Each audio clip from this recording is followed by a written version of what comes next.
परंतु आम्हा दोघांना बी आबा असेल मी असेल हे कुठल्याही परिस्थितीत महाराष्ट्राच्या विधानसभेत निवडून गेले नाहीत म्हणून पंढरपूरची 2-3 घरांनी आम्हाला पाडण्याचं काम करत. आम्ही साधा विचार केला की बाबा आम्ही पंढरपूरचे सुपुत्र आहोत, आम्ही काय तुमच्या घोडे मारलोय की आम्हाला पराभूत करण्यासाठी रात्रीचा दिवस आणि दिवसाची रात्र करतात. समाधान झालं ते कल्याण कायचा माझा वर्ग मित्र, बालमैत्र, हाफ चटीवरचा दोस्त माझा, राहायला सुद्धा पंढरपूरला शेजारी. राजू खरेला प्रचंड मतानं पाडा म्हणून काळे गट मैदानात उतरला. परिचारकले देव पाण्यात बुडवले. अतुल भैया चव्हाण यांच्या संकल्पनेतून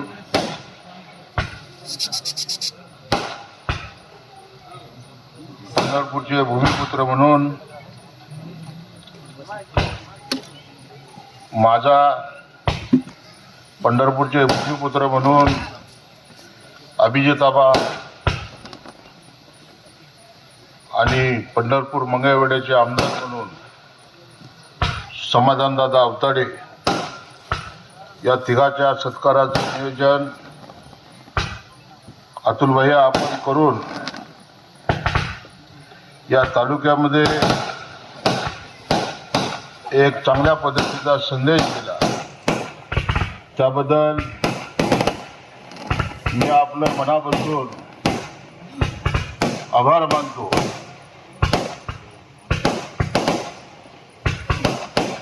बांधवांनो, या सत्काराला उत्तर देत असताना मी आणि आबा महाविकास आघाडीचे आमदार आहेत आणि समाधानदादा अवताडे हे महायुतीचे आमदार आहेत. आणि मग समाधानदादाला अडचण येईल म्हणून कदाचित मला पहिल्यांदा बोलण्याची संधी दिली असावी. पण दादा, माझा स्वभाव असा आहे, माझं आडनाव खरे आहे आणि मला खोटं बोलायला जमत नाही. बघा, एक आता वक्त्याने सांगितलं की 3 महिन्यात आमदार झालो,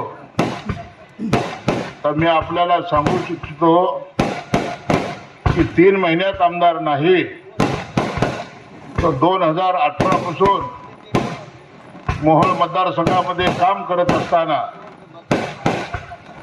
19ला काही अपरिय कारणानं मला उमेदवारी मिळाली नाही, म्हणून न डगमगता पुन्हा मोहोळ मतदारसंघामध्ये प्रचंड मोठ्या प्रमाणामध्ये सामाजिक काम उभं केलं.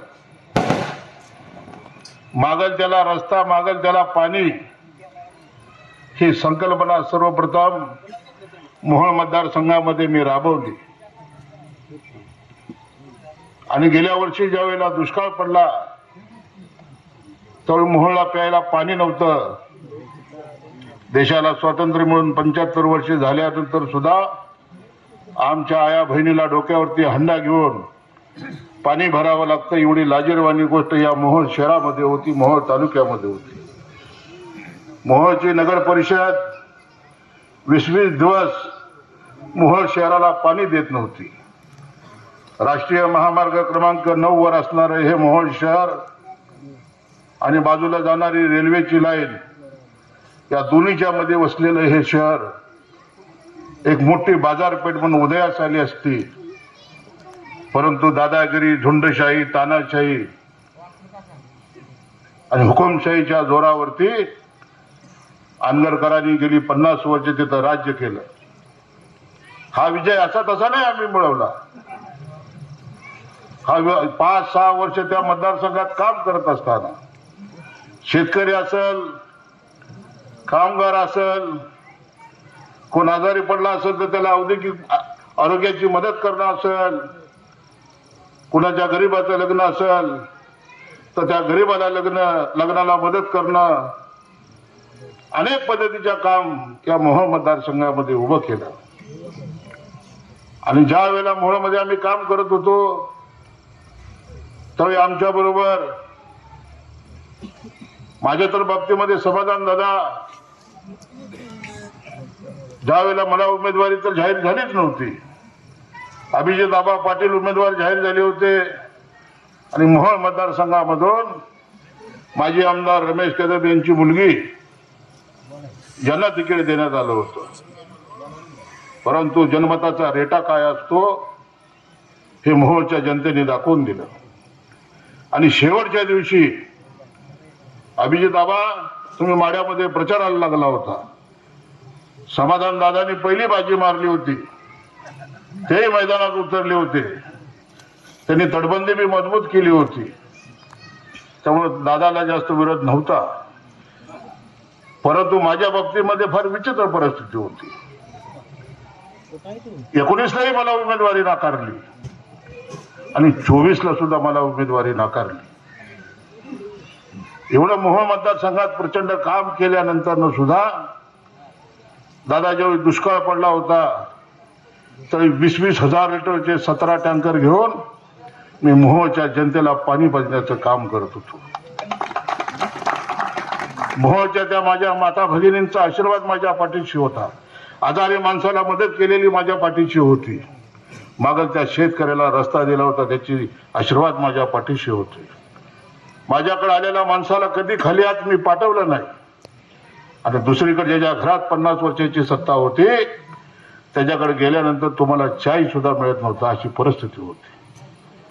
आणि मग शेवटच्या दिवशी आमच्या मोहोळ मतदारसंघामधले सगळ्या पक्षाचे नेते पवार साहेबांना बारामतीला भेटले.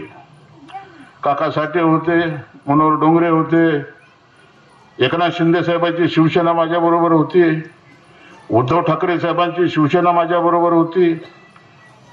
दादा तुमच्या माहितीसाठी सांगतो, दोन्ही शिवसेना महाराष्ट्रामध्ये पहिल्यांदा जर कुठे एकत्र आले असतील तर त्या मोहोळमध्ये एकत्र आल्या. ती किमया ह्या राजू खरेंनी करून दाखवली. आणि मग दादा भारतीय जनता पक्षाने सुद्धा दादा मला साथ दिली. फक्त अडचण एकच होती दादा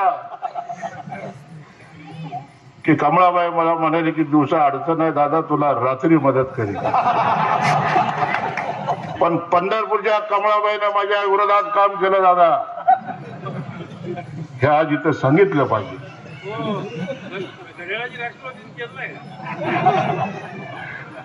आणि दादा घड्याळ सुद्धा अर्ध माझ्या बरोबर होत. मी नशीबवान होतो दादा. ज्या वेळेला पवार साहेबांना तिकीट बदलायची वेळ आली तर पवार साहेबांनी काका साठेंना सांगितलं की काका हे शेवटच्या क्षणी मला काय करायला सांगताय. मनोहर डोंगरे होते, त्यांच्या बरोबरचे सहकारी कचरे दादा होते आणि उत्तम व्यक्तिमत्वाची लोक मोहोळ मतदारसंघातली पवार साहेबांपाशी बसली. आदरणीय उद्धव ठाकरे साहेबांनी सांगितलं, शिंदे साहेबांनी मला आशीर्वाद दिलेला होता, आपल्याही पक्षातले बुजुर्ग नेते माझ्या बरोबर होते आणि शेवटच्या दिवशी मला उमेदवारी मिळाली. पंढरपूरचा सुपुत्र म्हणून मोहोळ मतदारसंघाच्या रिंगणामध्ये एक तानाशाही, हुकुमशाही, दादागिरी आणि झुंडशाहीच्या विरोधामध्ये मी निवडणुकीला उतरलो होतो. प्रचंड मोठ्या प्रमाणामध्ये आम जनतेचा आशीर्वाद माझ्या पाठीशी होता. दादा मोहोळमध्ये तर अशी किमया झाली की मोहोळ शहरामध्ये 15,000 दादा समाधान दादा मतदान पडलं. तुमच्या सरकारची लाडकी बहीण माझ्या मोहोळ शहरात चालली नाही, पण 20 दिवस पाणी न देणारी नगरपालिका किंवा तिथलं नेतृत्व, तिथल्या आया बहिणींनी पाणीवाला दादा म्हणून माझ्यावरती शिक्कामोर्तब केला आणि 15,000 पैकी 12,500 मतदान दादा मला पडलं. असं हे मोहोळ शहर काम करणाऱ्या पाठीशी, काम करणाऱ्या कार्यकर्त्याच्या पाठीशी मोहोळच्या जनतेने यावेळेला साथ दिली. आपण म्हणाल्याप्रमाणे अजितदादांच्या राष्ट्रवादीची लोक ओपन माझ्यामध्ये प्रचाराला उतरले होते आणि मोहोळमध्ये एक नवा इतिहास झाला. आता मोहोळमधली परिस्थिती काय होती तुम्हाला माहिती आहे. 15 दिवसामध्ये आमदार करणं ही अनगर करायची किमया होती. पण ह्या बरेनं हा राजू खरे 31,000 मतांनी निवडून आला. थोड्या मताने नाही पंढरपूरचा सुपुत्र जिंकला, 31,000 जिंकून आला. आणि तुमच्या माहितीसाठी सांगतो, आता समाधान दादा तुम्हाला बोलायचं आहे, जनतेला ऐकायचं आहे, हे समव्रत वातावरणामध्ये. आणि मला खात्री आहे दादा, राजकारणाच्या पलीकड एक सामाजिक बांधिलकी जपणारे तुम्ही, मी आणि अभिजित दादा कार्यकर्ते आहोत. ज्यावेळी या मैदानामध्ये आम्ही उतरलो होतो, अभिजित आबा माड्यामधून होते, मी मोहोळमधनं होतो, आपण पंढरपूर आमच्या भूमीतून होता आणि आम्हाला तिकडच्या भूमीत जावं लागलं. आम्हाला माड्याकडे धावावं लागलं, मला मोहोळकडे धावावं लागलं. माझा मतदार तर तुळजापूरच्या बॉर्डर पर्यंत माझा मतदारसंघ आहे. कळमन शेवटचं गाव दादा, म्हणजे तुमच्या गोपाळपूर पासून जर चालू झाला तर त्या पाक तुमच्या मंगळवेढ्यानंतर ना ती कुरोल, कामती, सोलापूर, बाळा करत तसंच काकासाहेब साठ्याचा वडाळा करून त्या तुळजापूरच्या बॉर्डरला कळमनला मला जावं लागतं. एवढा मोठा मतदारसंघ दादा. मला कोणतरी म्हणालं की अर्धा जिल्हा इथं आहे. अर्धा जिल्हा नाही, सोलापूरचा भाग सुद्धा माझ्या मतदारसंघाला आहे. आणि अशा पद्धतीचा एक मोठा मतदारसंघ. आणि ह्या मतदारसंघामधून ज्यावेळी आम्ही निवडणुकीला उभारलो तर बांधवांनी ही गोष्ट आपल्याला कळली पाहिजे. आज आमचा सत्कार करत असताना आम्हाला निश्चितपणाने आनंद झाला, तुम्हालाही आनंद झाला.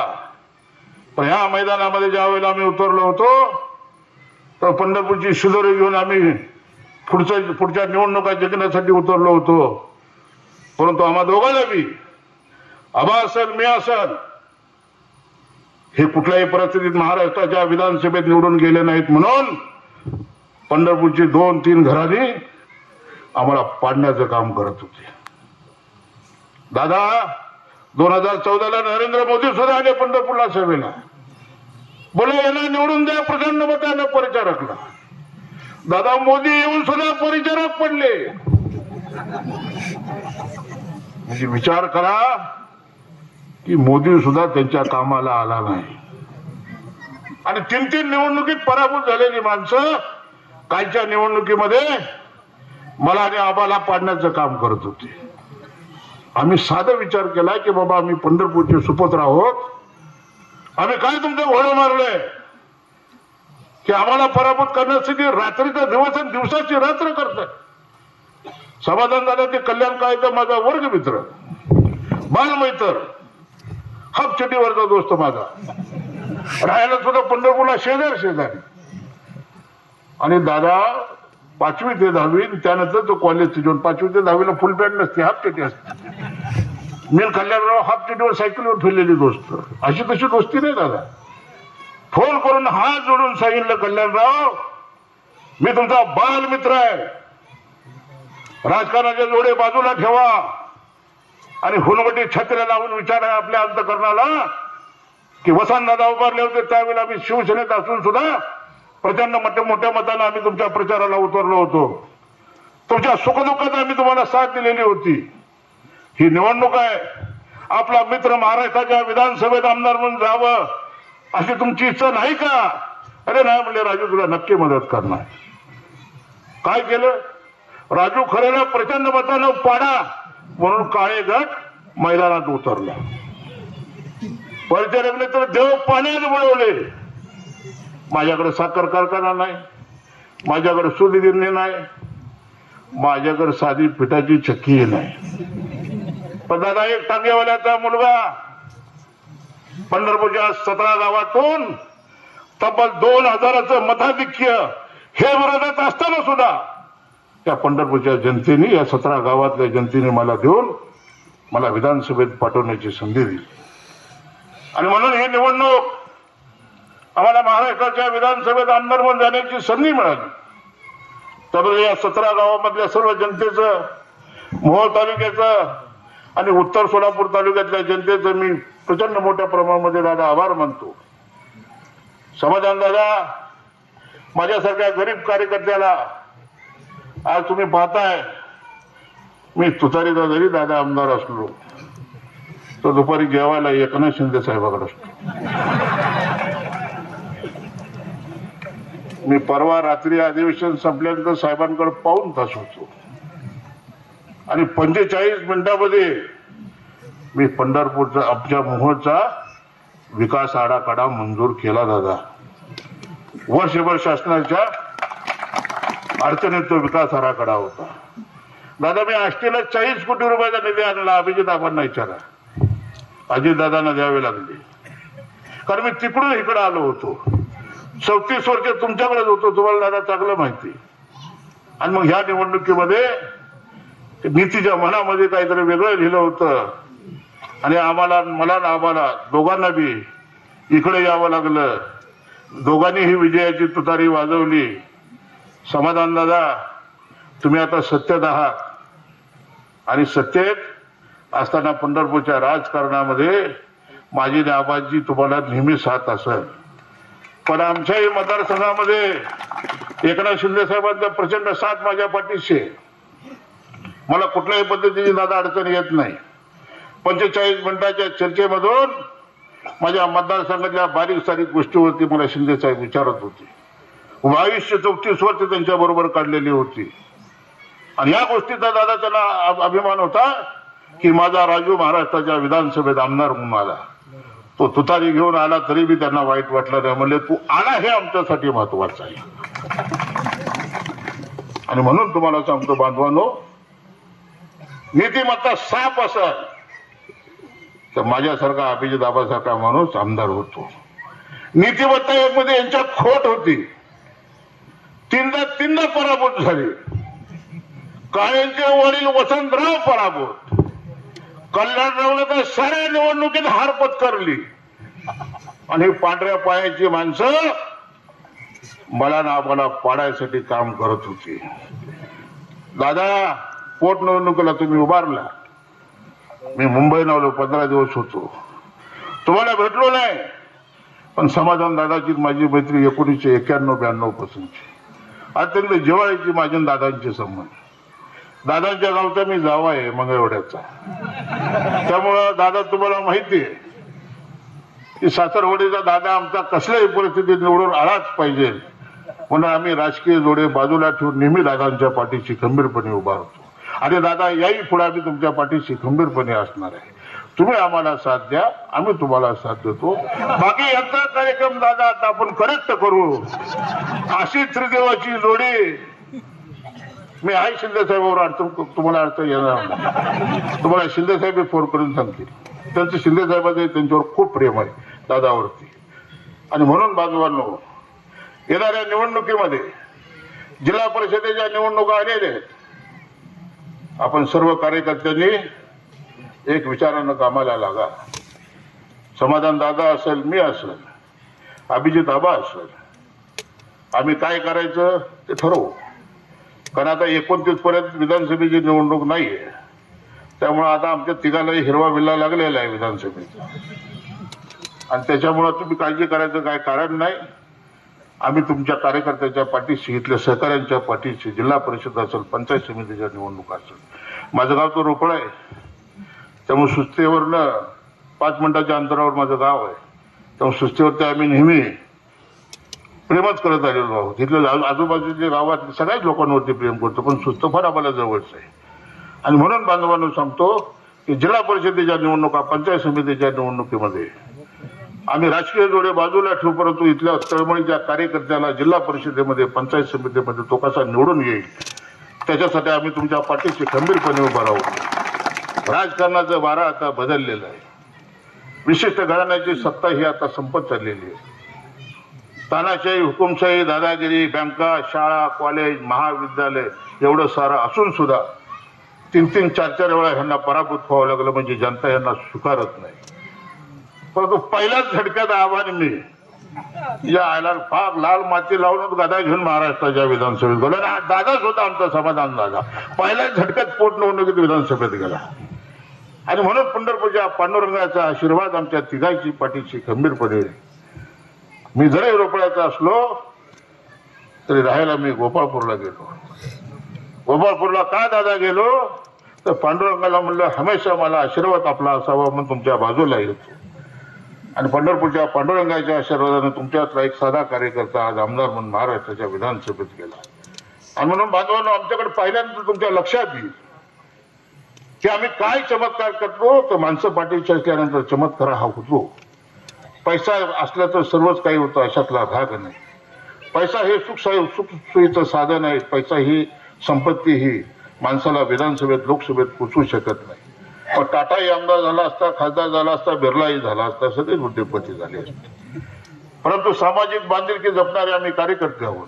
लोकांच्या सुखदुःखामध्ये सहभागी होणारे कार्यकर्ते आहोत.